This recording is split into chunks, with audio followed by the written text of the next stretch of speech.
ஆவிக்குரிய மனுஷனுக்கு நீங்கள் முக்கியத்துவம் கொடுங்க. ஆவி, ஆத்மா, சரீரம், சரிங்களா? அந்த சரீரம் நம்ம சரீரத்திற்கும் மனசுக்கும் ரொம்ப இம்பார்ட்டன்ட் கொடுத்துட்டே இருந்தோம்னா, இந்த ஆவி மனுஷனை நம்ம விட்டுட்டோம்னா நம்மால்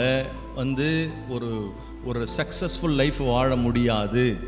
அப்போது சரீரத்தில் மேனிஃபெஸ்டேஷன், இந்த க்ளோரி மேனிஃபெஸ்ட் ஆகணுமா, சரீரத்தில் கர்த்தருடைய அதிசயத்தை நீ பார்க்கணுமா, உன் வாழ்க்கையில் வச்சிருக்கிற மேன்மைகளை நீங்கள் பார்க்கணுமா, உன் ஆத்துமா பலப்பட வேண்டுமா, இந்த ஆவிக்குரிய மனிதன் எவ்வளவு தேவனோடு அந்த ஆவிக்குரிய உலகத்தோடு கனெக்டடாக இருக்கிறானோ அப்பொழுதுதான் நம்ம வாழ்க்கையில் நமக்கு வச்சிருக்கிற மேன்மைகளை பார்க்க முடியும்.